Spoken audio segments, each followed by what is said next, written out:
Olá, sejam todos muito bem-vindos a mais um webinar apresentado pela TNP Academy, com a ilustre presença dos meus queridos colegas, doutora Daniela Valer e doutor Caio Quintela, eles que já são parceiros de um longo tempo, né? Se assim eu posso dizer, porque já são tantas aulas, treinamentos, participação nos eventos presenciais, e eu fico muito lisonjeada, porque são duas pessoas que falam do tema hoje, tributação de subvenção de investimentos após a MP 185, com muita propriedade.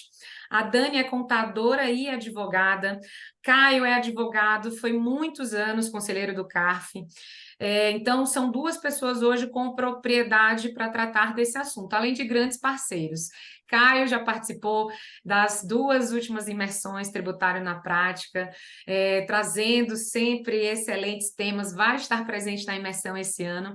A Dani, Caio, nem te contei ainda, além de participar junto com você na imersão tributária na prática, ela vai ser comunicadora do evento, eu não contei isso para ninguém ainda, junto comigo. Dani vai apresentar toda a imersão junto comigo, então eu estou muito feliz de ver colegas aqui. Oi, Tomás, oi, Lara, para falarmos hoje. É um webinar, não é uma aula, então vai ser debate e exposição sobre esse tema. E para a gente começar, por que escolher esse tema tributação das subvenções? Recentemente, o governo, por meio da medida provisória 185, alterou as regras de tributação das subvenções.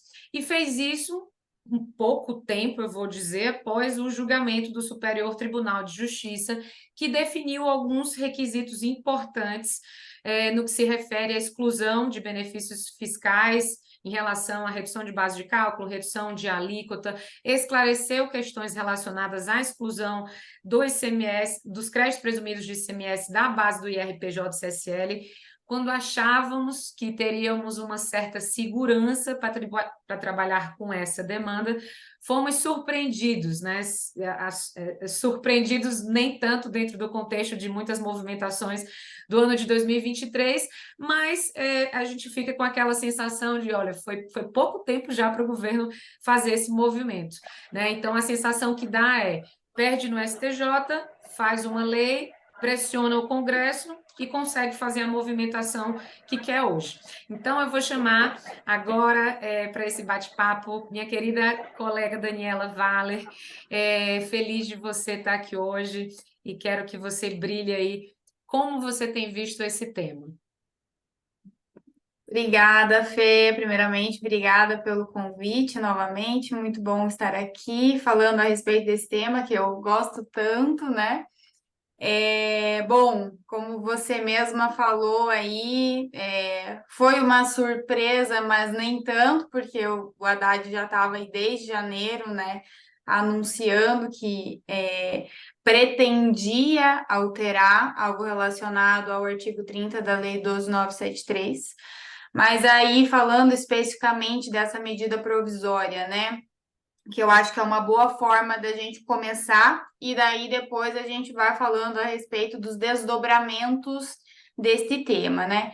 Eu acredito que, justamente pelo fato das alterações terem vindo por medida provisória, a gente já tem, né, vários argumentos jurídicos aí para levar novamente para o judiciário. A parte boa disso é que continuaremos tendo trabalho. A parte ruim é que a gente continua cada vez mais sobrecarregando o próprio judiciário, né? Que medida provisória a gente sabe que tem caráter aí de relevância, urgência, e nesse caso, o que o governo falou, quando a gente olha para a exposição de motivos, tem muito arrecadação, arrecadação, arrecadação, né? Então a gente vê essa sede arrecadatória. Mas falando especificamente das alterações que vieram com essa medida provisória, o que a gente tem hoje? Depois também vou passar a palavra aí para o Caio, para ele complementar e falar um pouco da visão dele, que tem bastante experiência também nesse assunto. Muito mais do que eu, diga-se de passagem. Dani, eu nem sei se de repente o Caio poder dar agora essa visão dele desse início, né, da própria Claro, medida. ótimo. E aí o Caio fala um pouco dessa visão dele, e aí a gente vai para essa parte dos aspectos. Perfeito, combinado. Ótimo. Bom, muito obrigado. Então, em primeiro lugar, boa noite a todos. Obrigado pela atenção de vocês, e pela doação de vocês, para a gente estar aqui mais uma noite.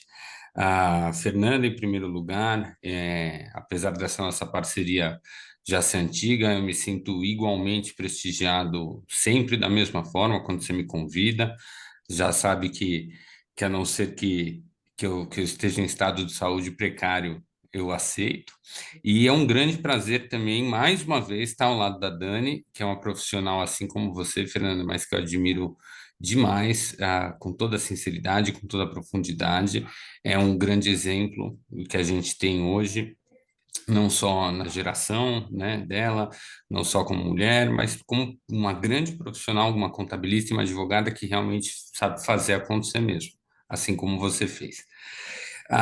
Indo às notícias ruins, agora, a, a grande questão, essa AMP 1185, ela está dentro de um grande contexto, né, que foi um contexto não só da própria troca de governo que houve, né, ao final do ano passado, né, a gente teve aí a entrada da então outrora oposição, que já vinha tecendo muitas críticas a toda uma tentativa anterior de um avanço, vamos por assim, para a iniciativa privada, a, enxugamento do Estado e principalmente todas aquelas medidas que foram tomadas que acabaram, de certa forma, fragilizando de um ponto de vista dos grandes estadistas, né, de que estaria o Estado ficando mais, vamos por assim, algo mais burocrático per si e alcançando menos as relações privadas, né? Inclusive, dentro desse contexto, é muito interessante, e agora indo para o nosso assunto, que a gente tem que lembrar que a lei complementar que alterou o artigo 30 da Lei 12.973, a Lei Complementar 160, ela já foi aprovada na gestão do Temer. Gente, eu estou entrando em contexto político, tá? É isso mesmo, não estou fazendo crítica, mas estou fazendo análise, pois este é o contexto. Então, assim que houve uma entrada do Temer, já houve alguns destravamentos, né, nesse mesmo sentido. E aí vem exatamente o grande foco da nossa discussão, porque muito antes da MP 1185, a gente só voltou a essa voga, a ter toda essa exponência às subvenções por causa da MP, da Lei Complementar número 160. Se você pensar, a regra de exclusão de subvenções era de 77, e o parecer normativo que regulava era de 78, né, o parecer de 112. E aí, desde então, o que houve foi só judiciário, só contencioso, CARF e judiciário. E foi só isso. A gente retoma o tema por conta desse esforço legislativo, que foi não só um esforço, né, do executivo, mas foi uma reunião de todos os estados e da própria União e de todos os nossos congressistas, porque para aprovar uma lei complementar você precisa de 2 turnos, de 3/5, não é algo muito simples, e trouxeram essa belíssima norma, que de um lado mitiga muito a guerra fiscal do CMS, e do outro, né, regula toda a situação de benefícios, né? E aí a gente tem a troca do governo e a gente tem vamos por assim, uma mudança de chave. Outro contexto que eu acho interessante, que eu tenho ouvido muito pouco, mas na minha opinião faz todo sentido, o que foi incessantemente repetido também pelo nosso atual ministro, que ele queria acabar com os benefícios. E algo que até hoje eu não entendi, ele falou, não, eu vou fazer uma lista das empresas que beneficiam, como se houvesse uma grande vergonha, como se houvesse uma denúncia, isso até, de novo, reitera um pouco até o tom de para quem ele está discursando, né? Quem acha que realmente receber um benefício CMS é furtar do Estado para dar para o particular. E, na verdade, todas as empresas, é muito interessante que houve, né, um grande carnaval do Estado. Eu vou fazer uma lista aí, quase nenhum movimento das empresas no sentido, pode fazer sua lista, está no meu balanço, inclusive, né? Se você pegar minhas demonstrações financeiras, constam lá todos os benefícios que eu tenho. E aí foi exatamente nesse contexto de reforma tributária e seus acessórios que um dos grandes objetivos de instituir o IBS, se você for ver, é acabar com os benefícios. Não estou dizendo que isso vai acontecer na prática, mas era exatamente o que o Bernard Api e a cúpula do governo queria, acabar os benefícios. Os meus clientes que têm indústria no Nordeste e no Norte, eles já estão se preparando para vir para São Paulo, tá? E porque só fazia sentido porque ele tinha essa benesse de CMS, então ele pagava mais frete, pagava mais, né, todo o ônus da distância do mercado consumidor. Agora, se ele vai pagar igual, ele vai economizar no frete. Então, também essa questão do STJ, do contribuinte ter ganhado no STJ essa batalha sobre os benefícios, que de certa forma não estou nem entrando, né, do ponto de vista da Fazenda, vamos por assim, eles acham que é uma dupla desoneração, porque não só o Estado, né, está fazendo a renúncia do ICMS, mas ele está deixando de cobrar daquela base de cálculo como se o ICMS cheio fosse, né? Então, é exatamente dentro desse contexto e desse novo corolário, né, dessa nova premissa fiscal que entra a MP 1185, tá? Isso de maneira ampla e realmente, queira ou não, certo ou errado, no mínimo, eles estão sendo coerentes, tá? Então, isso que não foi algo tirado da cartola, está absolutamente em linha com tudo, inclusive com a questão da reforma tributária, do IBS e do fim do uso de benefícios. Só que daí chega a grande questão: pode mudar o passado, né? É agora em diante a sua gestão. E esse é o grande ponto, porque todo benefício que hoje você vai fazer a exclusão, que você vai perquirir, seja na esfera administrativa ou na judicial, como a Daniela muito bem e anos-luz melhor do que eu sabe ensinar na prática, né? Toda essa recuperação, ela, ela nunca é daqui para frente, ela é sempre em relação ao passado, né? Então, outra coisa muito interessante do contexto dessa norma é que ela é um freio para o passado, porque ela transforma, toda vez que você está falando de uma vitória tributária, né, a não ser que você esteja falando da cessação de uma incidência, mas quando você tem crédito a recuperar, exclusão a fazer, é sempre algo do presente para trás. Então, a partir do momento que ele pega a execuibilidade, vamos por assim, da vitória do contribuinte no tema 1182, no STJ, das subvenções, e transforma isso num crédito a ser habilitado, como a gente vai ver ainda melhor, e que, inclusive, ele é uma ressurreição maldita de, de um decujus muito bem enterrado, que é o parecer normativo 112, de 78, que foi o grande vilão desse contencioso, que a lei falava da exclusão das subvenções, né, desde 77, a lei falava da exclusão das subvenções de investimento, e aí veio o executivo, né, só que lá, através de parecer normativo, agora através de MP. Na minha opinião, só que agora o CEO que está a favor e não só o CFO, tá? Mas antes era a mesma coisa. E criou N empecilhos de ponte própria do Poder Executivo para você poder fazer essa exclusão, que na verdade é uma regra de apuração do IR da CS, nada mais, e transforma isso em benefício. Como se você excluir aquilo fosse uma benesse, tá? Então, também tem esse contexto que é muito importante, que eles estão, apesar de uma alteração agora, em termos pragmáticos e práticos, eles estão afetando o seu direito já adquirido no passado, já acumulado, que estava na iminência de ser executado, como a Dani nos ensinou e nos ensina. Então, Fê, tem todo esse contexto amplo, esse contexto jurídico-político, e é mais uma aí para o contribuinte acender vela em 2023. Exato, Caio. O ano de 2023, com essa mudança de governo, é, a gente tem sido surpreendido com essas movimentações, como a Dani falou, por medida provisória, né? Assim, não sei bem se todos que estão participando aqui são da área jurídica ou são da parte da contabilidade, mas uma medida provisória, ela só deveria ser usada em caráter de urgência e em caráter de relevância. E o ano de 2023, a gente teve algumas movimentações desde o início do ano, mas acho que a que surpreendeu mais também, mudando um pouco até aqui do assunto, mas pegar o contexto que o Caio está citando, que foi a MP 1159, que entrou naquela lei do PERSE, que tratou da questão da exclusão do ICMS dos créditos de PIS e COFINS, quando a gente está tratando da entrada de mercadorias, né? Deturpa conceitos como não acumulatividade, o próprio entendimento do STF quando julgou a exclusão do CMS da base do PIS e da COFINS, e fez isso por medida provisória. Converteu isso em lei, usando uma outra lei, que não era a lei que tratava desse assunto, que foi a lei do PES. E agora vem nessa modificação da tributação das subvenções. E lembramos bem que quando começou o julgamento no STJ, o Haddad foi fazer pressão, foi tentar suspender o julgamento, não conseguindo agora, o que ele faz é tentar fazer esse contorno com o Congresso e barganhar isso. Então, é um contexto, Caio, que a gente não consegue dissociar o contexto político do tributário, né?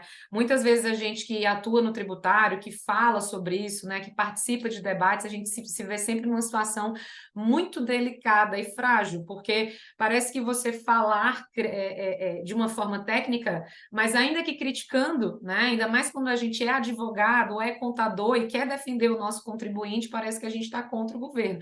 E às vezes a gente até está mesmo, mas porque eles estão prejudicando e lesando os contribuintes. E a tributação das subvenções realmente foi isso que aconteceu. Eu vou passar agora para a Dani falar um pouquinho da própria alteração, porque quando a gente pensa em tributação de subvenções, né, mas o que é subvenções? E a gente teve questões relacionadas às subvenções, tratando ali de crédito presumido de ICMS, tratando de reduções de base de cálculo e outros tipos de incentivo, e a gente tinha as questões relacionadas ao Pacto Federativo, né, que isso parecia estar muito tranquilo no sentido de o Judiciário ter definido que, União, se eu estou aqui dando um benefício fiscal, né, se eu, Estado, estou dando isso, né, a União não pode tributar e tem que haver um respeito ao Pacto Federativo. Então, Dan, eu queria que você explicasse para nós esse contexto assim, né, do próprio crédito presumido, do outro julgamento do STJ até chegar nesse, e as mudanças dessa medida provisória.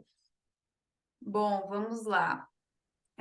Acho que primeiro, começando pelas mudanças da medida provisória, né? O que essa medida provisória ela trouxe? Ela trouxe, como o Caio bem comentou, uma nova sistemática de cálculo. Então, agora a gente deixa de ter a figura de uma exclusão da subvenção para investimento dentro do LALUR, que é a apuração do imposto de renda e contribuição social, e a gente passa a apurar um crédito fiscal. Inclusive, tem lá num artigo dessa medida provisória dizendo que a Receita Federal ainda virá dizer como que esse crédito fiscal será apurado, né? Normalmente a Receita Federal faz isso via instrução normativa. Então, muda totalmente a forma de cálculo do benefício fiscal, né? Que a gente tem hoje, que a gente conhece hoje. Eu acho que não vale a pena a gente comentar muito, entrar muito nesse mérito aqui, porque, primeiro, a gente está falando de uma medida provisória, isso ainda tem que ser convertido em lei. Pode ser convertido em lei ou não, né? Então, se não for convertido em lei, vai perder a eficácia, né? Vai perder, não vai deixar de valer a medida provisória do jeito que ela está hoje. E se for convertido em lei, ainda a gente pode ter alguma alteração. Então, eu vejo que não faz muito sentido a gente entrar nesse mérito aqui hoje. Segundo ponto, o que essa medida provisória trouxe e o que traz o maior impacto para nós, não de imediato, mas a partir de janeiro de 2024, que é quando essa medida provisória ela vai realmente começar a viger, né, ter a sua vigência iniciada, vai ser em janeiro de 2024, que é a revogação do artigo 30 da Lei 12.973, que é o artigo que fala da possibilidade de excluir as subvenções para investimento da base de cálculo do imposto de renda e contribuição social, e a revogação também dos dispositivos que tratam da não tributação da subvenção pelo PIS e COFINS. Então, também teve alteração lá nas leis de PIS e de COFINS. Essa é a alteração mais substancial no meu ponto de vista. Uma coisa que chamou a minha atenção, inclusive, eu abri uma caixinha na minha rede social esses tempos atrás e é uma coisa que o pessoal trouxe de dúvida também. Se a gente for olhar, tem um artigo que continua trazendo a necessidade de manutenção da reserva de incentivos fiscais. Não que a nova sistemática mantenha essa necessidade. Não, inclusive tem um artigo lá da MP dizendo que na nova sistemática não precisa mais constituir reserva de incentivos fiscais. Mas então, por que esse artigo permanece lá? Justamente, a meu ver, né, e aqui Fê e Caio fiquem à vontade para complementar ou discordar eventualmente, a meu ver, essa previsão continua lá justamente porque as empresas que fizeram a exclusão até agora, elas vão ter que continuar mantendo essa reserva de incentivos fiscais lá dentro do patrimônio líquido, sob pena aí de ter que tributar os valores, né? Porque muitas empresas vieram aproveitando esse benefício e continuam aproveitando ainda no ano de 2023, mesmo com a edição da medida provisória. Então, foram esses os pontos que me chamaram a atenção. Agora, colocando, né, as alterações dessa medida provisória junto com o entendimento do STJ lá no tema 1182. Tem alguns pontos que eu quero tratar aqui com vocês. Bom, o que o STJ decidiu no tema 1182? Ele julgou se era possível excluir benefícios fiscais negativos, que são aqueles benefícios fiscais diferentes de crédito presumido de ICMS, então seria redução de base de cálculo, isenção, redução de alíquota, diferimento. Se esses benefícios fiscais de crédito presumido, que se enquadram como benefícios negativos, poderiam ser excluídos da base de cálculo do imposto de renda, aliando o entendimento anterior do STJ lá de 2017 no recurso especial 1517.492, se eu não me engano é esse o número, tá? Que falava do crédito presumido. E o que o STJ decidiu, né? Foram firmadas 3 teses. O STJ decidiu que, para benefícios fiscais negativos, a gente não poderia aliar o entendimento anterior do STJ, que foi firmado para crédito presumido, porque aqui a gente não teria a figura da renúncia de receita e tudo mais, que seria a questão da discussão do pacto federativo. Então, que o pacto federativo, ele se aplica lá para crédito presumido de ICMS, mas não se aplica, essa discussão não poderia se aplicar para os demais benefícios fiscais de ICMS, que seriam redução de base de cálculo, redução de alíquota, isenção, etc. Essa foi a primeira tese. A segunda tese firmada pelo STJ... Não, alguém colocou aqui. Perfeito. Estou colocando aqui. Legal, Fê. A segunda tese firmada pelo STJ ia de encontro ao entendimento da Receita Federal lá na Solução de Consulta 145 de 2020. Porque o que a Receita Federal falou nessa solução de consulta, né, que veio depois da Lei Complementar 160 de 2017? Que, ok, a Lei Complementar 160 trouxe os parágrafos 4º e 5º ao artigo 30 da 12973, mas que o contribuinte ele tinha que continuar comprovando que aquele benefício ele tinha sido concedido como estímulo à implantação e expansão de empreendimentos econômicos para que ele pudesse, de fato, fazer essa exclusão. Se não tivesse essa comprovação, se o benefício tivesse sido concedido pelo Estado de forma incondicionada, como é, de fato, o caso da maioria dos benefícios de redução de base de cálculo, isenção, etc., o contribuinte ele não poderia aplicar a exclusão, né, da subvenção para investimento. Então, o STJ decidiu que, na verdade, não, o contribuinte ele não tem que comprovar que esse benefício tenha sido concedido como estímulo à expansão ou implantação de empreendimentos econômicos, que isso não era um requisito disposto na legislação. Então, esse foi a segunda tese trazida pelo STJ de encontro aí ao que a Receita Federal estava entendendo até então. E a terceira tese, que, ao meu ver, foi a mais emblemática, foi dispondo que, apesar do entendimento do STJ ser de que o benefício concedido pelo Estado não precisaria ser, o contribuinte não precisaria comprovar que ele foi concedido como estímulo à implantação e expansão de empreendimentos econômicos, que a Receita Federal poderia fiscalizar o contribuinte para entender se o contribuinte deixou aqueles valores, né, de subvenção dentro da empresa ou destinou para os sócios, tirou ele da sociedade, que se fosse esse o caso, poderia aí instituir uma fiscalização, um procedimento fiscalizatório, né?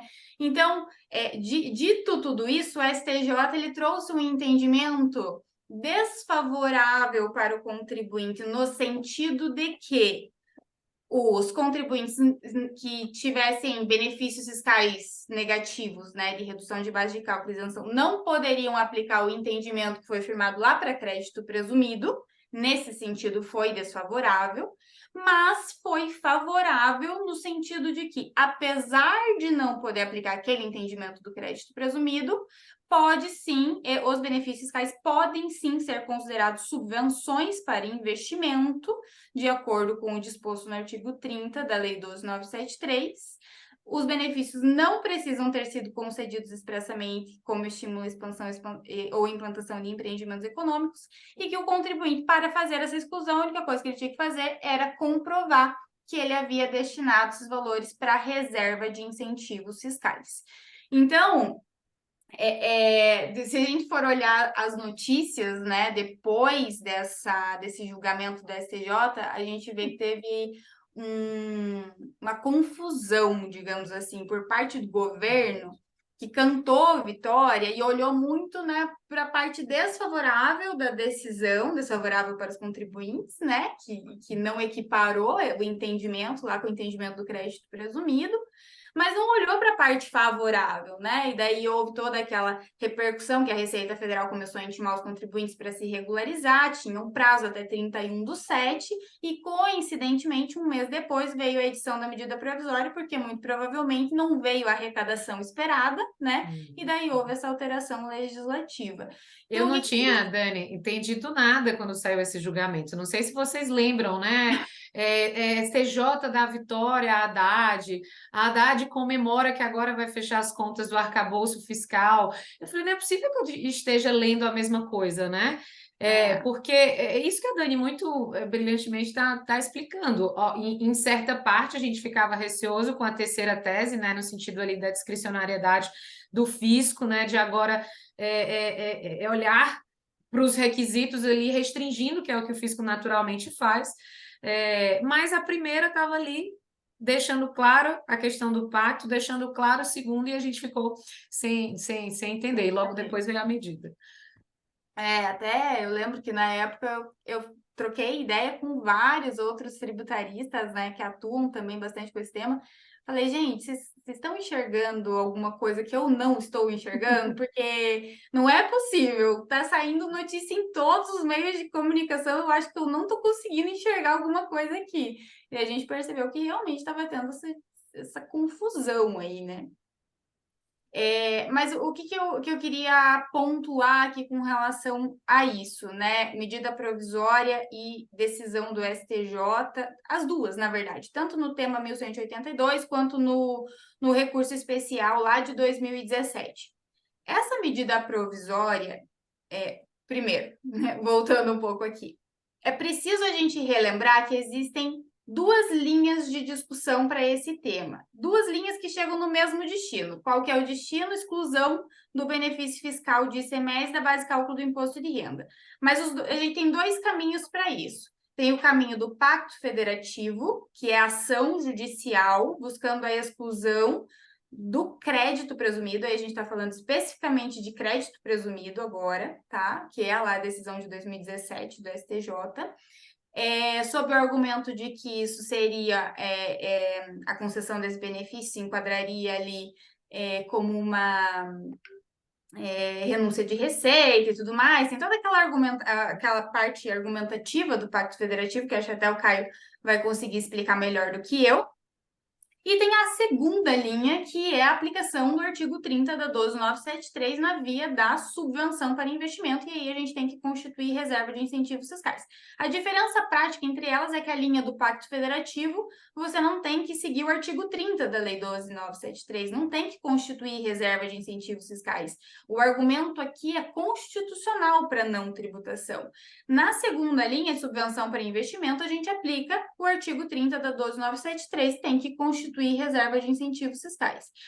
A medida provisória 1185, ela ataca o segundo caminho, né? Que é do artigo 30 da 12973, a subvenção para investimento. É isso que está sendo revogado pela medida provisória 1185. Então, o primeiro caminho do Pacto Federativo, ele continua sendo possível, né? Aí aqui o que eu vejo é muita gente perguntando, precisa entrar com medida judicial? Não precisa? A meu ver, eu já vi alguns profissionais dizendo que no entendimento deles não precisava, porque tinha a decisão do STJ, mas é uma decisão isolada, então, a meu ver, sim, precisa entrar com medida judicial, buscando a não tributação do crédito presumido de ICMS aí para poder efetivamente seguir com esse aproveitamento. Agora, se essa medida provisória 1185 entrar efetivamente em vigor em janeiro de 2024, aí a gente vai perder a segunda linha aí, que seria de exclusão da subvenção para investimento. E daí, até aqui, só para finalizar, passar a palavra para vocês, senão eu fico aqui falando para sempre, eu queria só responder a pergunta da Jéssica, que ela colocou aqui. Gostaria de saber se vocês consideram possível fazer a exclusão da redução de base de cálculo de IRCS de 2018 até 2023, mesmo com essa MP, se haveria discussão mediante ação fiscal.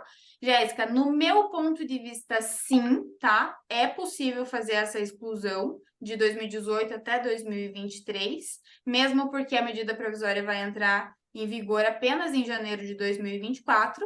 A única ressalva que eu faço aqui é do entendimento da Receita Federal, né? E daí são pontos que a gente já bateu até agora, que a Receita Federal não está aceitando, né? Então há um risco, sim, de questionamento. A meu ver, é apenas esse o ponto que tem que ser colocado aí para o cliente, caso ele resolva seguir pela via administrativa, mas, a meu ver, também dá para seguir pela via judicial ainda. Passar a palavra para vocês aí, para vocês fazerem algum complemento com relação a tudo que eu falei aí. Você quer falar já, cara? Não, Dani, foi brilhante, assim, era o que a gente precisava entender para esse aspecto operacional, especialmente esse último ponto que você colocou, né? Porque uma coisa é estarmos falando da Lei 12.973, no artigo 30, que foi revogado, e que é isso que está sendo alterado pela medida provisória, e é isso que ficou confuso de se entender, né, em relação aos requisitos, né, quando você quer fazer exclusão de outros tipos de benefícios fiscais, você tem que atender os requisitos da lei e o crédito presumido de ICMS, que é o que eu tenho visto muitas pessoas perguntarem, se essa medida provisória alterou isso. Então, vou jogar a pergunta para o Caio, para dizer, isso alterou, Caio? Você tem essa mesma posição no sentido de que para a revogação da 12.973, agora é o que está alterando e para crédito presumido dá para fazer, ainda que via judicial? Olha, existe aqui um debate muito interessante, né? Então, eu vou até dar um passo para trás, um pouco na linha do que a Dani falou, de o que está sendo debatido. Eu estava essa semana falando com uma conselheira do CARF sobre um julgamento dessa questão das subvenções e que muita gente também veio, poxa, mas parte do que ela julgou ah, é, era crédito presumido e ela não aplicou o tema 182, né? Ela não aplicou o repetitivo do STJ quando julgou essa parte do crédito presumido e, pô, ela desrespeitou o entendimento do STJ. Então, a primeira questão aí é saber se os créditos presumidos, né? A questão do crédito presumido, ela foi ou não abarcada pelo julgamento do STJ. Olha, eu mesmo, depende da semana, eu tenho uma posição, porque eles, na própria definição do tema, eles até citam um precedente de 2017. Se você jogar no Google subvenções STJ, tema 1182, quando o próprio STJ põe lá delimitação do tema, ele põe verificar a exclusão e bem como a aplicação ou não do julgado 1145, a Dani sabe melhor do que eu, de 2017, aos benefícios negativos. Aí, então, fato é que ele foi, inclusive, esse precedente foi expressamente mencionado na afetação do tema. E aí, quando você vai ao voto do ministro, do ministro relator, principalmente, ele faz todo um esforço, inclusive para diferenciar o tratamento. Obrigado, Dani, acabei de ver. Para diferenciar o tratamento tributário e até contábil, né, em termos de invasão federativa, do crédito presumido para as renúncias, né, negativas. Então, eu só acho curioso, por isso o que me convencia é que tinha sido sim julgado e inicialmente elevado, né, elevado à categoria de parcela de repetitivo este precedente isolado, era o fato de que o ministro pôs no voto toda uma justificativa de por que aquelas subvenções não estariam afetadas por uma violência ao pacto. Mas, contrário senso, ele também estava escrevendo de por que o crédito presumido ser tributado pelo IRSS é violentado. Nada impediria a maioria dos ministros do STJ naquele momento, no voto deles individual, discordar do relator no sentido de, e digo mais, eu nem acho que no pacto, em relação ao crédito presumido, haveria violação ao pacto federativo por causa disso, disso, disso. Ou até entrar com uma questão processual, falando que isso também está errado. Ninguém falou disso porque não convém aos contribuintes. A Fazenda deve ter se matado porque a Dani falou, o tema é constitucional. E aí tem muitos alunos, até mais jovens, que falam, nossa, mas por que o STJ está julgando isso? Não deveria, mas está. Direito não é ciência exata, né? Isso é uma das questões, não tem uma explicação, né? Isso foi um desvio que foi aceito. Bola para frente, porque, de novo, até em termos políticos, não faria sentido poxa, você anular toda uma discussão que teve de um precedente super favorável da ministra Regina Helena, né, por invasão. Mas o fato é que a matéria é constitucional, mas ficou entendido que era do STJ, e existe esta posição, tá, de que no momento que o ministro ele discorre sobre por que crédito presumido é diferente das outras benesses, né, redução de base e tal, e por quê, e aí ele menciona expressamente, ele faz uma remissão, né? Então ele fala, e essa daqui, o crédito presumido, nós entendemos do julgado tal, que viola o Pacto Federativo, e essas outras vão ficar submetidas ao regime do quarto e quinto do 30.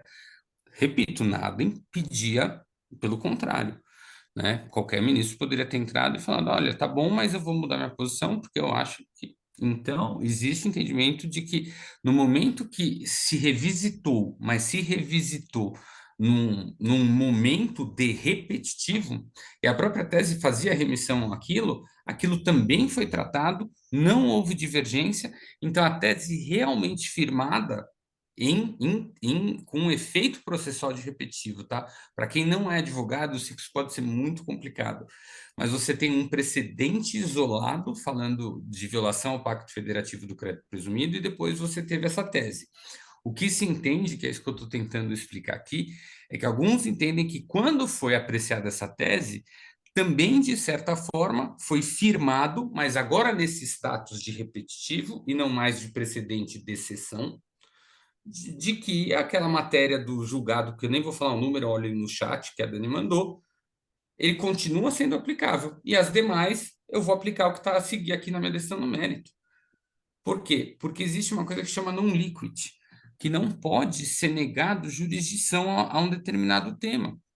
Então, se essa questão da exclusão ou não e tributação ou não das subvenções como IR foi resolvida no tema 182, se eu digo que ficou uma parcela de fora, eu tenho uma situação muito complicada, porque é muito fácil falar depois, mas imagina que antes alguém queria propor um segundo tema dizendo-te, mas eu quero saber como fica a exclusão do crédito presumido da base de cálculo do R e da CS. Muita gente já fala, mas peraí, isso já está sendo discutido no tema 1182.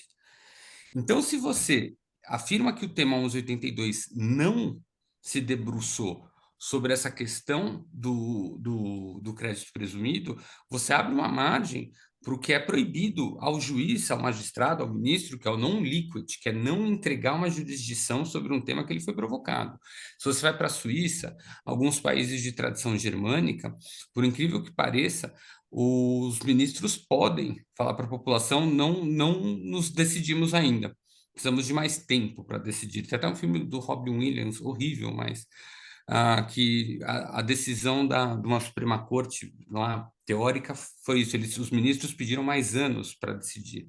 Isso acontece, aqui isso não acontece. Se o magistrado ele é instado a decidir, e as condições da ação estão presentes, ele tem que decidir. Então, existe esse problema bastante processual, bastante técnico, mas eu acho extremamente defensável. Caio, na prática, comercialmente, eu deixaria a cargo do meu cliente. Então, a melhor opção, a mais segura, né? Não melhor, porque nem sempre o mais seguro é o melhor, tá? Até que eu vou depois trazer um aspecto muito interessante sobre risco, de quem a gente tem aqui o cenário de quem tomou risco se beneficiou demais. Se você não quer ter risco, entre com a medida judicial, invoque na sua medida judicial aí no controle difuso, né, no controle individual, o precedente mais abstrato da ministra. Põe a tese também que isso já está no tema 1182, quem sabe você consegue um juiz que concorda com você e nasce uma jurisprudência sobre a jurisprudência, né, que é uma questão de distinguishing, e aí você consegue autorização. Você tem uma segunda opção, que é você também tomar os créditos direto, esperar ser autuado, né? E aí sim você, ou fiscalizado, e você entrar com uma medida incidental, que é quase quanto selvagem quanto você tomar direto. E você tem a terceira, que é tomar, esperar ser autuado e se defender. Aí, eu só queria fazer esse comentário, Fernando. Olha que interessante, Fernanda e Daniela. Até já fazendo um gancho, Fernanda, posso entrar um pouco na jurisprudência do CARF? Uhum. Antes de Tá? você entrar, eu tenho uma pergunta Por para te favor. fazer. Então façamos. Até antes de você entrar, que sempre me perguntam isso, né, em aulas, em relação a essa própria jurisprudência em repetitivo, né, e Uhum. essa obediência que a administração pública deveria ter, né? Saiu algo em repetitivo pelo Superior Tribunal de Justiça.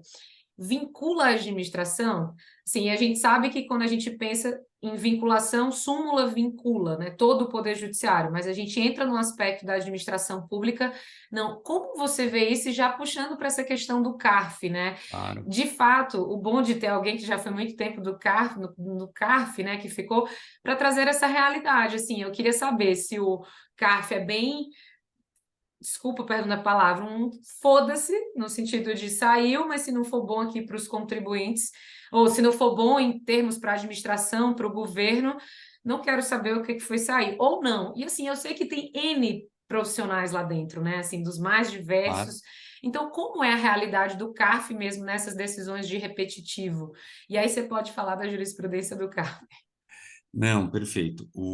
Então, sendo objetivo, o que a gente tem no regimento do CARF a partir de 2016, então é relativamente recente, é quando um determinado tema é julgado por repetitivo ou em repercussão geral, fica os conselheiros obrigados a repetir isso no julgamento do CARF, sob pena da perda do mandato. Ponto. Essa é a norma objetiva. Aí sim. A grande questão, e isso acontece muito com a Procuradoria da Fazenda, não precisa ir até o CARF, a administração pública como um todo, né? Ok, eu sou obrigado a observar o precedente repetitivo, a repercussão geral, sobre inclusive pena de perda do meu mandato. Só que, de novo, ninguém vincula a hermenêutica. Então, você tem exatamente, porque quando foi inaugurada essa sistemática de repetitivos e repercussão geral, a gente acaba importando tudo, né? Deveria, pelo menos. Vem a grande questão e a problemática do distinguishing. E é exatamente isso que acontece com os conselheiros, viu, Fê? Então, você vai ter ali um determinado julgado em repercussão geral, ou, nesse caso, repetitivo, e você pode ter o fenômeno de alguns conselheiros da turma entendendo que aquele caso eles sequer poderiam decidir de forma diferente, de modo que eles perderiam o mandato deles, e outros colegas fazendo esse distinguishing e apontando uma ou outra situação se diferenciaria do caso então julgado e firmado a tese, o qual os colegas que acham que tem que aplicar acham que é igual, e por isso ele justifica que ele não está aplicando o precedente. Então, você está correto e te respondendo. ficou, apesar de ter uma norma objetiva extremamente mandatória, do outro lado, a gente tem uma prerrogativa de julgamento extremamente subjetiva, tá? Então, foi meio que chovendo molhado. Então, a gente fica, na minha opinião, de novo, um pouco refém da qualidade dos julgados, nem dos julgados, né? Da qualidade do termo que, ao final, é reduzido a esses precedentes. A gente já vê toda essa problemática fazendo o gancho de volta com a questão do crédito presumido. O ministro foi lá, falou até dizer chega, porque esse é diferente, porque o outro não é, fez remissão precedente. Se ele tivesse escrito objetivamente no firma da tese, a presente tese não se aplica aos créditos presumidos, pronto, a gente não estaria falando aqui, tá? Né? Mas não, Exato. a tese fala de crédito presumido, fala os créditos presumidos se aplica o precedente 11, tal, tal, tal, tal. Tá, mas quer dizer que você julgou isso agora em repercussão geral?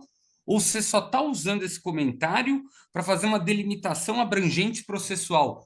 Não está claro se é meritório processual. Então. E aí eu entendo que, vamos supor, numa turma do CARF, poderia muito bem ter um conselheiro, se eu tivesse lá ainda, né? Eu muito provavelmente iria aplicar o 1182, tendo que derrubar o auto de infração sobre qualquer atuação de IRCS sobre crédito de CMS, porque eu entendo que eu estou obrigado ao 1182. E com certeza, boa parte dos meus colegas oriundos da Fazenda vão falar de jeito nenhum, porque esse tema só julgou os benefícios de fenômeno negativo, né? São as reduções, por aí vai. E aí a gente ia, inclusive, até chegar em votos de qualidade. Olha como dá para fazer uma live em cima de montar outra live. É. Espetáculo.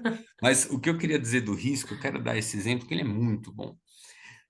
O contribuinte que lá atrás, tá? Lá em 2014, 2013, decidiu tomar o risco, excluir as subvenções que ele entendia de investimento da base de cálculo do IR e da CS. E antes mesmo, inclusive, da Lei Complementar 160, e às vezes e mesmo quem com a Lei Complementar 160 já foi e aproveitou, ainda que a Fazenda fosse contrário, o que aconteceu com essas pessoas que não entraram com a medida judicial? Porque a medida judicial ela é afetada. Isso é uma grande diferença que poucas pessoas sabem. Estamos dando aqui no TNP de graça para vocês essa habilidade que, apesar do CARF ficar vinculado ao julgamento final, é só o final. É só o final. Não existe suspensão e afetação dos julgamentos do CARF enquanto uma tese repetitiva, uma repercussão geral está sendo julgada, tá? Isso pode ser bom ou ruim. Exclusão do CMS da base do PIS e da COFINS foi péssimo. O julgado já estava praticamente decidido, faltava um embargo, e os conselheiros contrários não aplicavam precedente, porque falam, o regimento fala que eu tenho que aplicar a repercussão geral, a tese, né?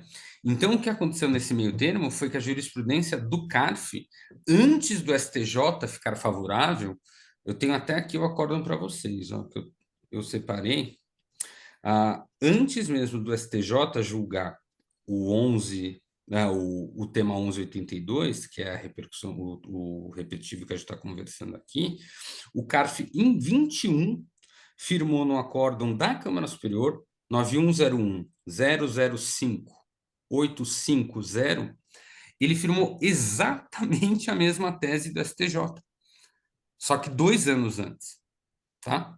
Então, quem decidiu, eu só quero que vocês levem isso de exemplo para os seus clientes, porque às vezes parece tão óbvio não correr o risco.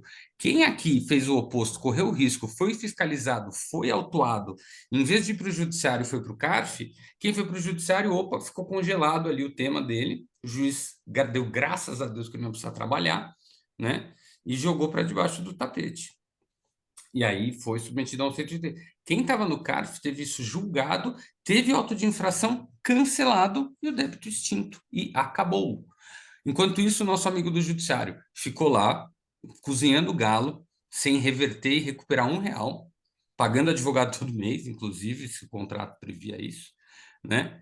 Aí veio o tema 182, ficou felizão, e aí na hora que foi aproveitar, ficou tristão, porque inclusive veio agora MP. Se você pensar, esse cara está no imbróglio até hoje. Até hoje. E se você pensar, esse é um caso perfeito. Do cara que tomou o risco, não tem chance possível imaginária de ressuscitar o débito dele. Porque está no artigo 156, isso não é nenhuma tese, tá? Isso é aceito até pelo fisco. Extingue o crédito tributário a decisão administrativa irrecorrível. Então, Uhum. esse é um daqueles raros casos que vocês, sempre quando for tomar sua estratégia, olhem para o CARF também, tá? Que acontece esse fenômeno. Não só o fenômeno de CARF favorável e judiciário contra, mas leve em consideração também a questão processual de que o CARF ele só para por dois motivos, greve e repetitivo, tá? Então você só não vai ter o seu tema julgado, a não ser que aquilo saia num repetitivo já redondo, sem embargo, sem nada. Óbvio que está sujeito às greves, mas o bom é que o negócio é julgado rápido e se você ganha e acabou os recursos da Fazenda, não tem MP, não tem suspensão, não tem afetação, não tem retroatividade, o seu débito está extinto. Interessante, né? Bastante, bastante. Caio, agora de complementação, em relação, continuando essa própria jurisprudência, tratando o caso agora, o que que você acha que vai valer a pena? Não sei se a Dani quer fazer algum comentário antes. Não, só um complemento aqui que eu acho que é bem importante nessa linha do que o Caio estava comentando, sem contar que, além de tudo isso que você falou, sem contar que o CARF é muito mais técnico do que o judiciário. Obrigado, viu? Oi? É verdade. Eu agradeci pela parte que me toca. Mas é verdade, as decisões têm embasamento, né? Se a gente olha lá, eu acompanhei o julgamento inteiro do STJ no tema 1182. Eu fiquei, assim, boquiaberta, porque os ministros, eles não sabiam o tema. Eles não sabiam o que eles estavam falando, com exceção da ministra Regina Helena Costa, obviamente, Não, né? o Dani, eu despachei com o ministro, eu fui contratado por uma associação, eu cheguei a despachar com o ministro Benedito e eu acompanhei in loco. É aterrorizante, Eles não é sabem o que eles estão aterrorizante, falando. né? Você fala, nossa, olha, se fosse meu aluno eu teria reprovado, sabe assim? Exatamente, exatamente. Então, só esse adendo aqui que é perfeita a colocação do Caio. É complicado a gente conseguir levar isso para o cliente, que ele entenda isso, né? Que ele tope assumir esse risco e levar essa discussão para o CARF. Mas, se a gente for ver aí, o custo-benefício é muito melhor, né? A gente levar a discussão para o CARF do que para o judiciário, com certeza. É É, isso que eu até, sempre. perdão, Fê, Ó, posso até dar uma sugestão profissional para quem está aqui? Existe muito aquele medo formal, tá? Mas aí eu vou ser autuado. Existe né? Tudo bem, uma coisa é você ser autuado e 30 dias depois você apresentar sua impugnação e você suspender a exigibilidade dessa autuação. E aí o grande ponto é que, ao invés de você tirar uma CND com base no artigo 205, você vai tirar uma positiva com efeito negativo, com base no 206, sem garantia, sem gastar R$ 1 de garantia. Você simplesmente vai apresentar uma impugnação no CARF. Então, o que eu tento muito, eu acho que era o que a Fernanda ia falar, e mil desculpas se eu te interrompi, eu não quis te man interrupt, mas era exatamente isso. Existe um peso muito grande, isso é uma coisa antiga, meu Deus, mas eu vou ser autuado. Mas calma, a autuação de verdade, ela só existe quando acabou o CARF. Então, se os clientes começarem a entender um pouco isso, que formalmente você está sendo autuado, mas na verdade é uma prolongação da fiscalização, queira ou não, é isso, vai. Só que agora, não só o fiscal e você, tá? É você, os conselheiros e o procurador da Fazenda. Então, agora finalmente tem juiz nessa conversa, né? Tem árbitro, tem alguém para dizer você está certo, você está errado, diferente da fiscalização, né? E outra coisa, às vezes eu tenho cliente que fica super chateado, não me ouviram na fiscalização horrível. Eu falei, não, fique feliz que foi horrível a fiscalização. Que você pegar de acórdão do CARF, que os conselheiros falam, olha, ainda que na teoria eu concorde, mas a fiscalização aqui foi extremamente mal feita, cancela o auto de infração e não pode lavrar de novo, tá? Então, eu acho que a nossa comunidade, né, tributária, a gente tem que cada vez mais fazer esse esforço do contribuinte entender que contencioso administrativo, ele é uma continuação da fiscalização, tá? Que vai mudar, que ele vai tirar positiva com efeito de negativa e vai ter que acompanhar isso. E aí sim, se ele perder no CARF em última instância, aí ele está autuado. Caio, Aí, era exatamente isso que eu ia pontuar, complementando.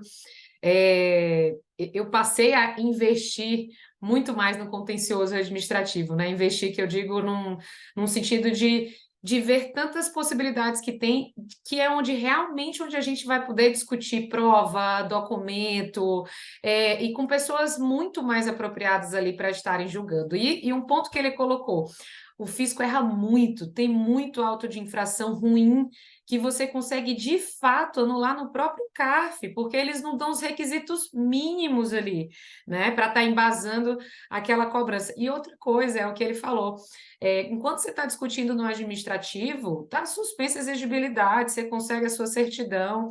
O que eu vejo de empresas, né, que a gente pega e que perde prazo, né, deixa de aproveitar essa oportunidade que é você discutir até o fim dali, o fim de tudo ali no CARF, ou então que diz, não, eu prefiro ou parcelar ou fazer algum tipo para eu conseguir logo regularizar. As pessoas têm pavor, às vezes, de ficar com processos autos de infração, fiscalização, e perde essa oportunidade. Então, eu acho o contencioso tributário, especialmente o que é federal em âmbito de CARF, excepcional do ponto de vista de trabalho. Como eles colocaram aqui também, esse momento, né, de decidir e a gente entender que as decisões quem sempre toma é o cliente, né?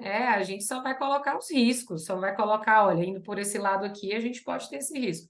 Indo por esse lado aqui, a gente pode ter esse outro risco. Obviamente que a gente, enquanto profissionais da área tributária, pensa, né, nos termos do que é melhor estrategicamente para nós, né, de benefício, de êxito, enfim, e tudo tem que estar nesse combo de análise. Mas que bom que você tocou isso aí, Caio. então, e eu acho que tem mais. A gente tem hoje uma fazenda extremamente agressiva, um judiciário alienado, e com todo respeito aos meus colegas juízes, mas eles mesmos reclamam. O juiz hoje ele acabou virando um cumpridor de meta, e até por conta da relativização da coisa julgada, quem julga hoje no país é STF e STJ, tá? Os outros magistrados, eles são processadores de prova e eles dão uma opinião. Sentença virou opinião, tá? Acórdão virou opinião. Porque mesmo se você tiver um acórdão favorável, transitado em julgado, e o Supremo julgar em âmbito de controle concentrado isso, não vale mais nada o acórdão. Não vale absolutamente mais nada. Então, a gente precisa se atualizar um pouco de onde está acontecendo a jurisdição. E ela foi totalmente deslocada para cima e para baixo, né? São os dois grandes polos. Ela foi julgada toda para o Tribunal Superior, no Judiciário, e ela foi jogada para baixo nos tribunais administrativos. Porque isso que é bem interessante, a relativização da coisa julgada não se opera com auto de infração cancelado no CARF. Muita gente não processou isso. Você pode ter uma ação anulatória que foi julgada favorável, depois o STF foi lá e julgou contrário, ressuscitou, só que todo auto de infração que você cancelou no CARF, ele continua morto, tá? Então, muitas vezes vale a pena você combater autuação por autuação na medida que elas vêm, do que você entregar para sempre como vai ficar esse debate nas mãos do judiciário. Então, a gente, resumindo, por que tudo isso? A gente está tendo uma fazenda cada vez mais agressiva, muito mais agressiva, um judiciário omisso, e em vez do contribuinte calibrar a sua agressividade na mesma prancha, ele continua se comportando de forma igual. Então, essa agressividade da fazenda começa a valer muito a pena para ela. Então, se vocês vão ser agressivos na hora de me cobrar, eu também vou ser agressivo. Venha me cobrar que eu vou questionar um por um e festejar cada erro seu, em vez de por artigo 14, por artigo 41 no auto de infração e pronto, derrubar por falta de base legal. Entende? Então, Perfeito. Quero fazer uma pergunta para vocês dois, que eu acho que entra dentro do contexto, né? No sentido, a gente passou pelo tema 182, da própria medida provisória, a jurisprudência do CARF. E a gente está vivendo esse momento de reforma tributária. E a reforma tributária vai mexer em tributação aqui sobre o consumo, ICMS, ICS, PiscoFins, toda a parte de tributação sobre o consumo. O governo, dentro dessa alteração, eu não sei nem se vocês conseguem me responder essa pergunta, mas li algumas coisas relacionadas, né? Porque como a gente trata dos créditos, agora dessas movimentações com a MP 1185, compensações lá no futuro, esse próprio crédito, a gente pode entender que existe o governo, por conta da reforma tributária, dessas movimentações, que isso teve algum contexto dentro da reforma tributária, dessa mudança ou não? Vocês acreditam que é uma movimentação para fins de arrecadação agora? Ou o governo, de certa forma, dentro desse contexto de reforma tributária? E aí, se vocês quiserem até falar um pouco disso, né, da própria reforma, e como as empresas vão se planejar? É uma segunda pergunta, no sentido para essa oportunidade em si. Como só tem vigência para 2024? O que os contribuintes fazem agora, né? Isso aqui, as pessoas, inclusive os especialistas. Qual que é o momento agora de procurar as empresas que recebem esses benefícios para aproveitar isso antes que isso seja convertido em lei? E se no contexto de reforma tributária isso vai alterar alguma coisa em relação à tributação das subvenções? Quem começa? Por Eu favor, quero. você, Tânia, eu falei bastante. Vamos lá. Bom, respondendo primeiramente a primeira pergunta ali, Fê, na minha opinião, essa medida provisória ela veio para arrecadação imediata. Foi para colocar aí um freio. Eles tentaram fazer isso via STJ, não deu certo, e daí agora veio via medida provisória. Inclusive, lá na exposição de motivos. A gente tem o termo arrecadação duas vezes, em 3 páginas, né? Então, para mim, está muito claro que a medida provisória veio para que o governo comece a arrecadar aí em 2024. Com relação à reforma tributária, eu não vejo exatamente uma relação muito direta deste tema com a reforma tributária atual, porque a reforma tributária atual, como você bem pontuou, né, Fê, é sobre o consumo. Então, a gente tem aí a substituição dos principais tributos sobre o consumo hoje pelo IVA dual, né? Aqui, quando a gente fala de subvenção, a gente estava falando de um benefício, da exclusão de subvenção, né? No imposto de renda, a gente estava falando de um benefício para o imposto de renda. A gente tem a parte da reforma tributária que fala da tributação sobre a renda, né? Mas não é a reforma tributária atual que está correndo agora. Então, a meu ver, não tem exatamente uma relação direta entre esse tema com a reforma tributária atual, mas claro, né, muito provavelmente aí no decorrer vai haver outras repercussões, com certeza. E com relação a como fica agora, né? Eu acho que essa resposta, essa pergunta, ela requer várias respostas, e na verdade é que eu vou fazer mais provocações, Tem porque até uma pergunta da Marcela que eu acho que você vai responder então, que ela pergunta, pessoal, não ficou muito claro para mim sobre o crédito presumido. Segurança em seguir fazendo os créditos só com a medida judicial? Então, vamos começar por esse então, crédito presumido. Acho que uma das primeiras coisas é entender qual que é o benefício fiscal de ICMS que a gente está falando, né? Se é crédito presumido ou se são, vamos colocar crédito presumido e outros benefícios fiscais para ficar mais fácil, né? Se a gente vai falando de crédito presumido, a gente entra naquela questão que o Caio estava pontuando, né? A gente pode interpretar que o tema 1182, que é um tema repetitivo, né, trouxe o entendimento em sede de.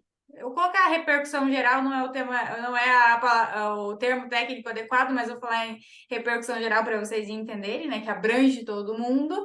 A gente pode entender que o tema 1182 pacificou aí que não que o crédito presumido pode ser excluído da base de cálculo do imposto de renda e contribuição social, independente lá dos requisitos do artigo 30, e daí aqui a gente seguiria pela via administrativa, faria exclusão, não constituiria reserva, e a MP ela não abrange essa questão aqui, porque aqui a gente, de novo, não está falando do artigo 30 da 12973, né? E sim daquelas questões constitucionais, apesar disso estar sendo decidido lá pelo STJ, que seria a questão do pacto federativo, né? Então, só que tem risco, né? Isso não, como o Caio bem colocou, não está pacificado, né? Esse entendimento não está pacificado. Então, a gente pode ir por essa linha, pontuando os riscos lá para o cliente. Quais são os riscos? Que a Receita Federal não entenda dessa forma e entenda que, para que o contribuinte possa realizar essa exclusão sem observar a constituição de reserva de incentivos fiscais, deveria entrar com uma medida judicial. Então, aqui é mais entender esse contexto, Marcela, e levar isso para o cliente de uma forma inteligível, que isso é um desafio, né? E de uma forma que ele entenda do que a gente está falando, levar esses riscos para ele, e a decisão vai ficar na mão dele. Conforme a gente comentou aqui, é interessante talvez seguir aí pela via administrativa, partindo do pressuposto que o tema 1182 pacificou esse tema. E se vier uma autuação, levar isso para o CARF para ser julgado no CARF. Apesar de que teve uma última decisão do CARF aí que foi negativa, né? Que trouxe o entendimento para crédito presumido que deveria ter sido constituída a reserva de incentivos fiscais. Naquele caso, não busquei entender se o contribuinte tinha ajuizado uma medida judicial ou não, mas eu imagino que não tinha uma medida judicial, Eu posso né? comentar só, eu conheço. Bom, Então, pode prosseguir, depois eu falo não, desse fica caso. à vontade, Caio. Eu acho que vai ser super pertinente nesse momento. Já pode emendar aí. Não, o que eu queria dizer é que ela até foi noticiada de uma maneira um pouco exagerada, é que aqui a decisão que saiu, abre aspas, negativa, ela foi a decisão de uma turma ordinária, uma decisão de uma turma ordinária. Era exatamente esse caso que eu estava tratando, que eu falei no início conversando, que foi exatamente sobre crédito, sobre uma subvenção concedida por crédito presumido, e ali os conselheiros entenderam que não estava abarcado no tema, tá? Entenderam que o tema só o tema 1182 que eles estariam obrigados, só julgou as outras modalidades de subvenção. Aí sobrou crédito presumido, e aí tem duas questões ali, tá? A primeira, e a gente tem que ter isso em mente, que pacto federativo é matéria constitucional. E o CARF, o próprio artigo 26A do decreto que regula o processo do CARF, como a própria súmula número 2 do CARF, ela não permite que os conselheiros apreciem argumentos constitucionais. Então, o único jeito deles aplicarem a questão do crédito presumido seria se eles tivessem entendido que estava dentro do tema repetitivo, da repercussão geral do STJ, a questão do crédito presumido violando, a tributação do presumido violando o pacto. Mas como eles não entenderam isso, eles são obrigados a adotar, nesse caso, um tratamento, vamos por assim, flat, né? Um tratamento sem nenhuma diferenciação de todos os benefícios, submetendo o crédito presumido, por sua vez, aos requisitos do quarto e do quinto. E o contribuinte não tinha feito reservas de lucros, né, na subconta de incentivos ali desse crédito presumido, então não foi dado para ele. Então, resumindo, foi muito mais porque entendeu-se que não estava abarcado no tema 1182, não ficou repetitivo, né, não se tornou repetitivo o entendimento da violação do pacto. E como eles não podem fazer pontualmente essa decisão, deu-se tratamento normal do artigo 30 e o contribuinte não cumpriu o requisito. Mas é de turma ordinária, é um só, e não configura uma mudança de posição do CARF, porque os acórdãos da Câmara Superior continuam intactos. E aqui, de novo, né, acho que vale a pena a gente pontuar. Existem dois caminhos para a gente chegar no mesmo objetivo final. O objetivo final é a exclusão do benefício fiscal de semestre da base de cálculo do imposto de renda e contribuição social. E quais são os dois caminhos? Discussão do pacto federativo e subvenção para investimento. O crédito presumido, ele se enquadra ele pode se enquadrar nos dois caminhos aqui. O que o CARF tem decidido até agora? Se o crédito presumido é subvenção para investimento, porque é o que está no artigo 30 da 12973, né? Então, agora entrou aí, agora que eu digo, não foi agora, né? Lá em 2017 a gente teve aquele precedente isolado, que eu coloquei aqui, o 1517.492, dizendo que, na verdade, o crédito presumido não poderia ser tributado por ofensa aí, o Pacto Federativo e tudo mais. E depois veio o tema 1182, reforçando esse entendimento. Mas aí agora a gente tem essa questão de interpretação. Então, com relação a agora, né, depois da medida provisória 1185, como fica o crédito presumido? A gente tem essa questão que a gente está colocando aqui para vocês, né? Se a gente seguir pela linha de que o tema 1182 pacificou o tema e pode excluir aí por causa dos argumentos do Pacto Federativo, a gente continua excluindo e a medida provisória ela não vai surtir efeito nenhum nesse caso. Agora, se a gente entende que o tema 1182 não pacificou esse tema, a meu ver, segue pela medida judicial, o caminho mais seguro, a não ser que que o cliente esteja disposto, né, a seguir com a discussão administrativa e chegar com ela lá no CARF. E se o próprio, moça pergunta, e se o contribuinte tratar como crédito presumido, como subvenção, fazendo atender os requisitos da lei, né, enfim, para algum questionamento com o fisco, né, porque eu acho que quando a gente trabalha isso com o cliente, a gente tem que minimizar os riscos. E a gente vai minimizar os riscos fazendo o que o fisco quer que a gente faça. Então, uma coisa é a gente ter o caminho de tratar o crédito presumido à exclusão, por um caminho que a Dani comentou, que vai ser em relação a não precisar atender outros requisitos, porque pelo Pacto Federativo você pode fazer a exclusão do crédito presumido, e mesmo que você faça o mandado de segurança, né, por que a gente fala sempre do mandado de segurança? Porque a gente não tem ainda uma segurança. Aliás, a gente não tem nenhuma, né? Mas quando a gente fala em mandado de segurança, no sentido de condenação em honorários, então é melhor para discutir, porque lá na frente, se perder, não vai ter condenação em honorários de sucumbência, mas se ganhasse, por exemplo, uma liminar ou uma sentença, mesmo assim não operacionalizaria isso, sem provisionar ou sem depositar, algo nesse sentido. Então, eu acho que é minimizar os riscos, mandado de segurança e tratar o crédito presumido como se subvenção de investimento fosse, atendendo aos requisitos da própria legislação, que ainda não está revogada, que foi, mas ainda a gente vai esperar a conversão em lei. Você tem esse posicionamento, Caio, no sentido como você, para quem decide não fazer com Não, essas. perfeito, Fernanda. E até aproveitando para responder a pergunta que acabou de chegar a nova do Vinícius, né? O Vinícius falou, mas espera aí, como fica? Então, na verdade, vocês têm que ter em mente que o governo, executivo, fazenda, nunca entendeu que o crédito presumido seria uma categoria diferente, tá? De benefício. Então, sempre para fins da Fazenda Nacional, até da MP, ele vai entender que é aplicável.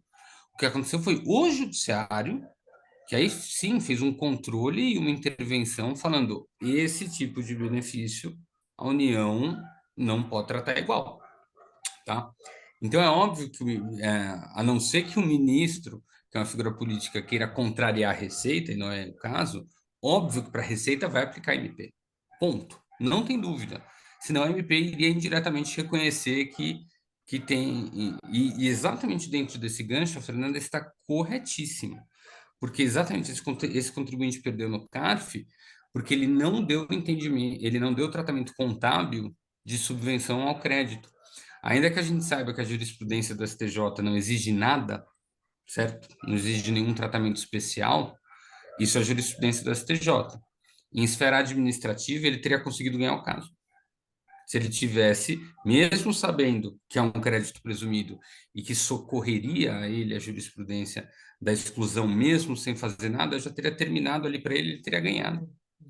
Então, por via das dúvidas, controla na conta de reserva de lucros, reserva de incentivo. Porém, isso tem um preço. Qual é o preço? Esta parcela não vai poder compor dividendos, tá? Então, o único preço para a empresa, para o contribuinte, Aí a questão é, você já está computando isso na sua distribuição de lucros? Porque na minha opinião você já está correndo um risco gigante se você faz isso, né? Você pondo a monta do crédito presumido recebido no cálculo dos dividendos. Então, muito provavelmente, o cliente já está num risco absurdo, né? Então, continue e depois a gente vê. Não é agora que você, né, aproveite que você, a maioria dos clientes que eu conheço, as empresas que eu vejo, não está pondo no cômputo dos dividendos, inclusive o crédito presumido, tá?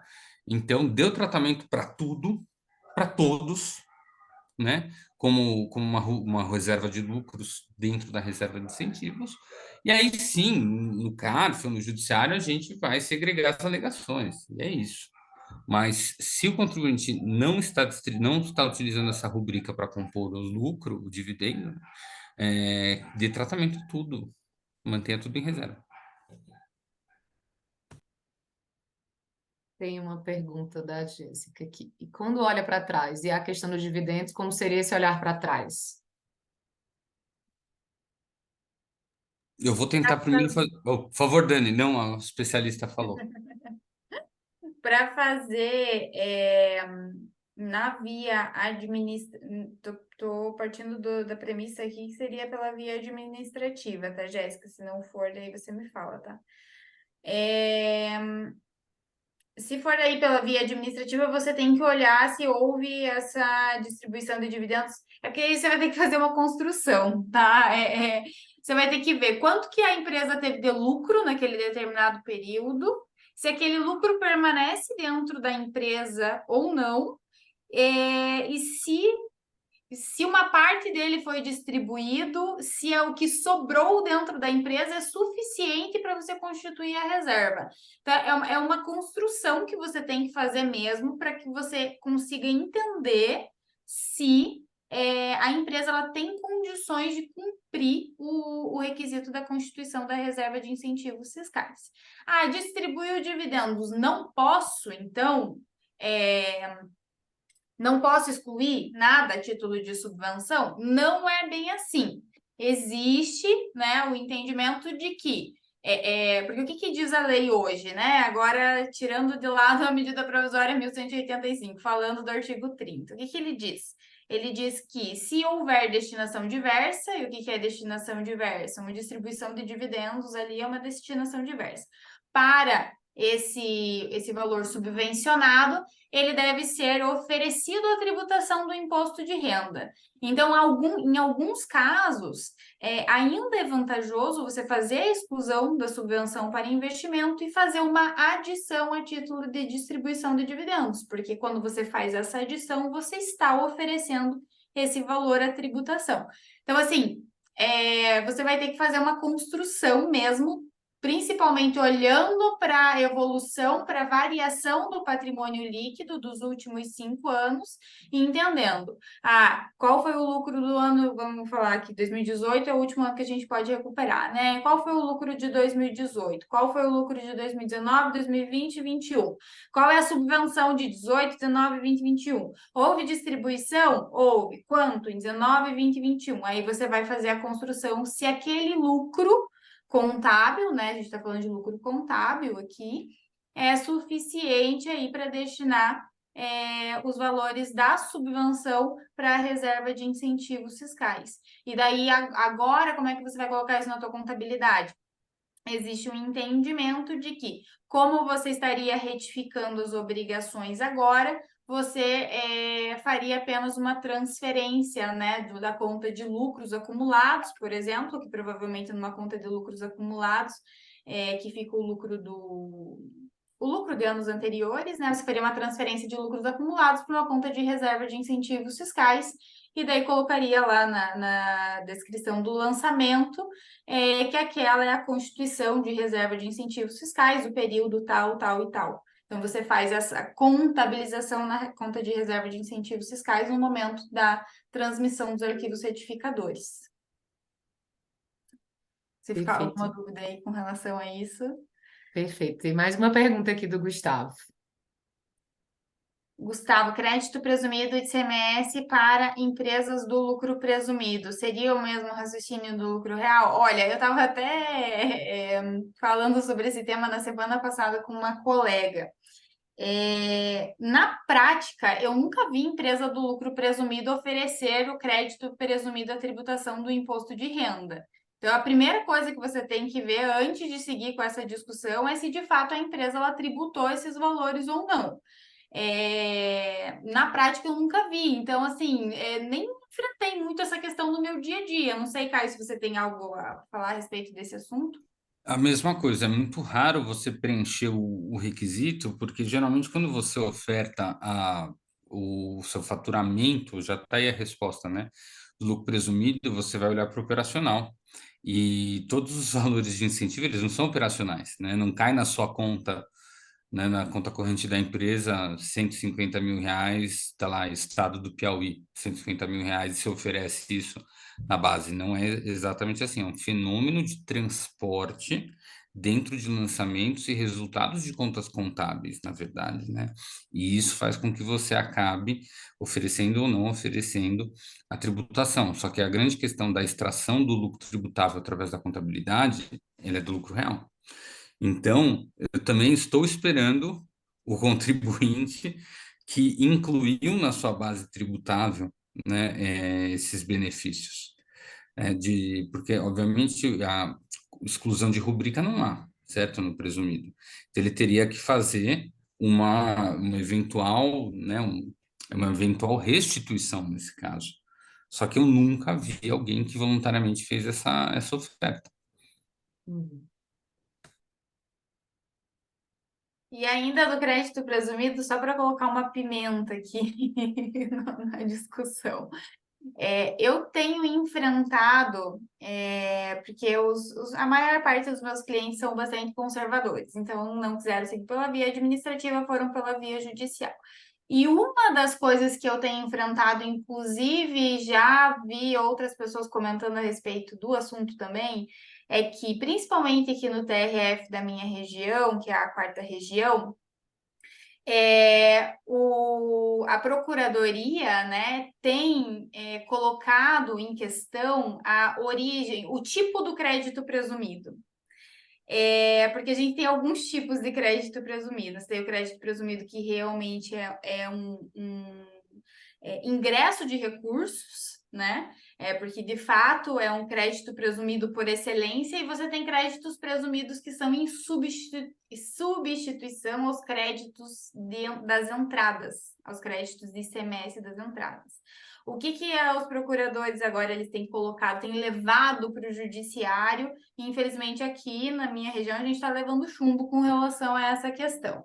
Quando é crédito presumido em substituição aos créditos da entrada, a gente não está falando de um crédito presumido propriamente dito, e sim uma faculdade do contribuinte, uma forma alternativa de apurar os créditos de ICMS. E nesse caso, a gente não estaria falando de um benefício fiscal, e sim de uma forma alternativa de apuração de créditos de ICMS. Então, aqui Regime só para especial. pimentar um pouco a discussão, não sei se vocês já chegaram a enfrentar essa questão aí, Fê, Caio. Não é, eles tratam como se fosse um regime especial, né? Aproveitando. E é que é isso que acontece. É até o resultado natural de uma derrota, para quem tem a caneta na mão, é ficar criando pequenos distinguishings. Então é isso que eles estão fazendo. Eles estão, tá bom, não vai tributar o crédito presumido, mas a razão para não tributar o crédito presumido é porque ele é tratado como benefício. Então, na verdade, eu só tenho uma coincidência léxico, né? Eu tenho uma coincidência do termo crédito presumido, porque isso não é um crédito presumido, e aí vai. Isso é país afora, não é um privilégio, inclusive, de vocês da quarta região, tá? Até mesmo nas instâncias superiores em Brasília, eu vejo que mudou muito, inclusive a argumentação em recursos aí individuais, né? Em STJ, deles falam, veja bem, esse caso aqui de forma alguma é semelhante ao 1182, e aí é a estratégia dos nossos colegas da Procuradoria mesmo. Isso vai acontecer em muitas modalidades, né? Pessoal, os pontos mais importantes que eu tinha para colocar foram esses. Eu vou deixando para as considerações finais sobre o tema. Acredito que a gente passou bem rápido, né? É bom quando a gente está com colegas excepcionais como Daniela e Caio, que falam desse tema, a parte prática toda. A gente já fez um workshop de tributação de subvenções que foi muito legal, muito bacana. Foi o primeiro com esse tema dentro da plataforma, está disponível. O segundo, a Dani fez uma atualização recente, depois do julgamento do STJ. A gente fez uma parceria com a Clique Fiscal, que é uma empresa de tecnologia, e eles disponibilizaram o kit da tese para todo mundo que está inscrito aqui, já está na plataforma, então tem a minuta do mandado de segurança. São dois excelentes advogados que são fundadores da Clique, que é o Rodrigo Soares, que é um parceiraço também aqui de um escritório em Florianópolis. Eles disponibilizaram o contrato para você precificar e saber como cobrar, o mandado de segurança. Vinícius, a aula sim vai ficar disponível. A procuração, o contrato, o manual da tese explicando. E aí tem aulas práticas também. Então, hoje, acredito que a gente viu um pouco dessa repercussão de toda essa medida provisória. Um debate que a gente com certeza vai ter outro, né? Porque é uma medida provisória que a gente vai aguardar que seja convertida em lei. Tem muita coisa acontecendo, né? O Congresso está precisando movimentar agora para aprovação de reforma, então a gente tem que ver o que é que vai entrar na prioridade do governo, apesar que tem coisas que entram e a gente nem vê, quando vê já aprovou, já converteu em lei. Mas a gente vai ter pauta, né, para falar dessas subvenções. O importante, eu acho, que é pegar os ensinamentos aqui hoje e no sentido de mão na massa, né? As empresas que têm os benefícios, que agora vão precisar rever essa tributação, que precisam ver os impactos dessa medida provisória e de tomar essas decisões, porque agora é o conhecimento para a gente tomar decisão. Vai fazer mandado de segurança, não vai? Vai fazer administrativo, não vai? Vai olhar para os últimos 5 anos, não vai? Então, vou deixar para essas considerações, para outros pontos, para perguntas, se vocês quiserem, e abro aqui para a Dani primeiro. Até eu queria fazer, Fê, um adendo que, na verdade, dois comentários. O primeiro é que, a meu ver, essa medida provisória ela só veio aqui como uma espécie de confissão do próprio governo de que o tema 1182 de fato foi favorável para os contribuintes. Então, isso para mim ficou bem claro. E o segundo comentário que eu quero fazer é para os clientes que ainda não aproveitaram essa oportunidade, agora é a hora de aproveitar. Porque se essa medida provisória ela for convertida de fato em lei, essa discussão aí para os benefícios fiscais diferentes do crédito presumido, porque para o crédito presumido a gente continua tendo a discussão do Pacto Federativo. Agora, para os demais benefícios fiscais de ICMS, se a medida for convertida em lei, a gente não vai mais ter essa discussão, vai acabar. Mas de 2023 para trás, a gente ainda tem condições de recuperar. Então, agora é a hora de colocar essa oportunidade para rodar, falar sobre isso com os clientes. Tem risco? Tem risco, mas que oportunidade tributária hoje não tem risco, né, gente? Até aí, o Caio bem falou da coisa julgada, né? Até gente que já tinha lá decisão transitada em julgado, agora mudou tudo, então vai ter que tributar. Então, tributário tem risco e a gente trabalha com tributário, a gente tá disposto aí a lidar com esses riscos, né? Então, é levar isso para o cliente e dar todo o suporte ali que ele precisa. Olha, não podia concordar mais com a Dani. Eu acho que agora é a hora, e exatamente até pelo menos até o final do ano, porque eu também acho que, inclusive, pode ter uma discussão de né, a MP ela está trazendo uma instrumentalização de como aproveitar o crédito. Inclusive, eu vou começar a usar isso para crédito antigo e corram, né? Expliquem para o cliente a urgência que tem de fazer isso, pelo menos até o final desse exercício, porque você tem a questão da anualidade, né? Aí, que também isso com certeza está protegido, e de relativizar o risco para eles em dois sentidos, tanto naquele que eu falei anteriormente, que o jogo mudou, né? Explicando para o cliente que o jogo mudou. Hoje, né, você ser autuado e entrar com uma defesa no CARF é igual a não ser autuado, porém, você entrar direto no judiciário, você não tem mais controle nenhum, e mesmo se você ganhar, você não ganhou, você vai ter que esperar o STF e o STJ dizerem que se concordam com os juízes que pegaram o seu caso, isso se você ganhou. Então, não faz, inclusive, mais sentido chamar isso da via, entendem? Não existe nada de conservador mais nisso. Então, de trabalhar um pouco com essa mudança de mindset, que todo mundo ganha, os nossos clientes ganham, nós ganhamos, porque a gente consegue ter um campo fértil para trabalhar isso, tá? Muito boa sorte para todos nós e que todos esses reveses, né, como cidadãos, se convertam em oportunidades profissionais.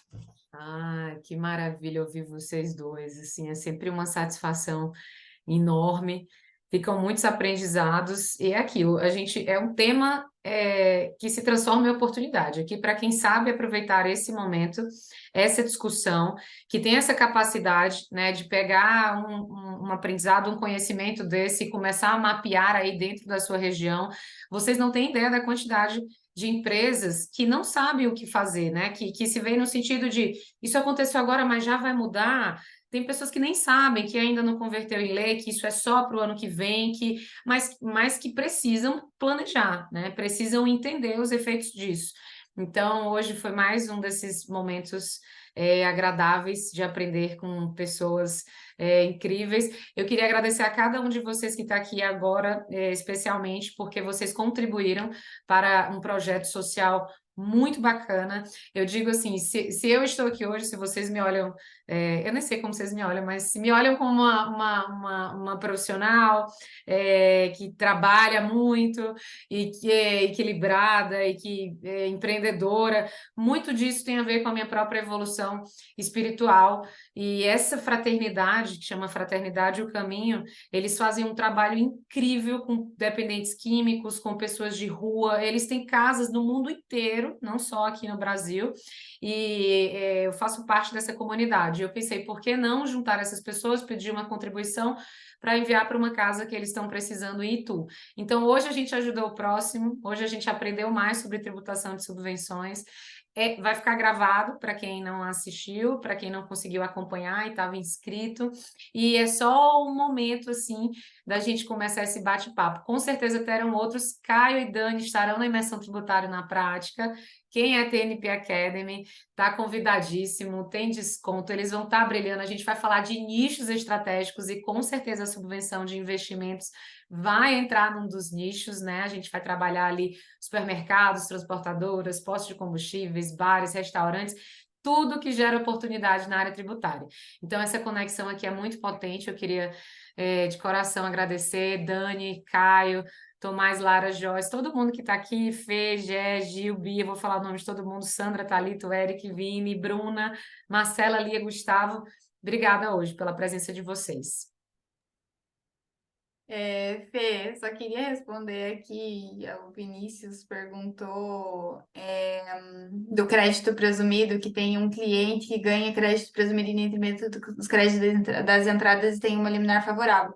Aqui só, Vinícius, eu quero pontuar que essa é uma discussão mais recente, tá? Que está sendo trazida pela Procuradoria principalmente. Então, é bem recente que eles estão pontuando essa questão de que não seria propriamente um benefício fiscal. Eu recomendaria você ficar de olho aí, se não vai ter, se não vão abordar isso em algum momento, tá? Porque, para você ter uma ideia, eu tenho um cliente essa questão foi abordada em série de embargos de declaração, porque já tinha passado ali apelação e tudo mais, então tendo a oportunidade de abordar, eles estão abordando. Então, só fica de olho com relação a essa questão. E aí, se ele não compensou para trás, se pode orientar a buscar o passado, constituindo a reserva. Se for esse cliente aí da liminar, eu recomendaria você aguardar, por enquanto, o trânsito em julgado mesmo, que seria um momento aí mais assertivo, né? Se o cliente já quiser começar a aproveitar na liminar também, tá bem. Essa já é uma questão assim que tá bem, que já caminhou bastante. Só pontuar aí com ele porque a gente tem sempre o risco da reversão dessa liminar mais para frente. A gente sempre tem o risco, né? Só pontua essa questão com ele estando ciente, e segue com o aproveitamento aí com a liminar mesmo. Busca os 5 anos para trás a contar da data do ajuizamento da medida. Você tem que ver se foi isso que você buscou lá na medida também, né? Ô, Dani, até uma dúvida minha. Ele não tem que também dar uma olhada no lucro, se ele for, na distribuição de lucro, se ele for fazer para trás? Aqui isso tem que dar uma olhada nisso se ele não pediu o pacto, né? Isso. Se a medida judicial Aí foi tudo pela bem. via do pacto, daí não precisa da reserva. Entendido, pessoal? Obrigada pela participação de todos. Fê, novamente, muito obrigada pelo convite. É sempre um prazer estar aqui dividindo conhecimentos, percepções. A gente sempre acaba aprendendo bastante também, né? Então, são muito ricas essas trocas aí. Eu fico à disposição nas minhas redes sociais, para qualquer dúvida que vocês ainda tenham com relação a esse tema e outros também. E você, E Caio, Caio? obrigada, né, por dividir esse espaço comigo de novo. Oh, É a sempre um honra é prazer minha. dividir espaço com você. O Esse Caio papo Ó, sempre ele faz profissional. questão. Eu falo, e aí, Caio, vamos fazer, vamos. Ele quem convida, Dani? Preciso mais? Não. Vamos chamar mais alguém? Não. Só dois aqui tá bom. E é incrível isso, porque é uma riqueza. A Dani traz a parte prática também, né? Como contabilista, ela traz esses aspectos. E se vocês quiserem aprofundar mais, quem não assistiu, por favor, não deixem de acompanhar os encontros que tem na plataforma. Até a próxima, pessoal. Caio, Dani, todos nós. Beijo para vocês, obrigada. Tchau, pessoal. Obrigada.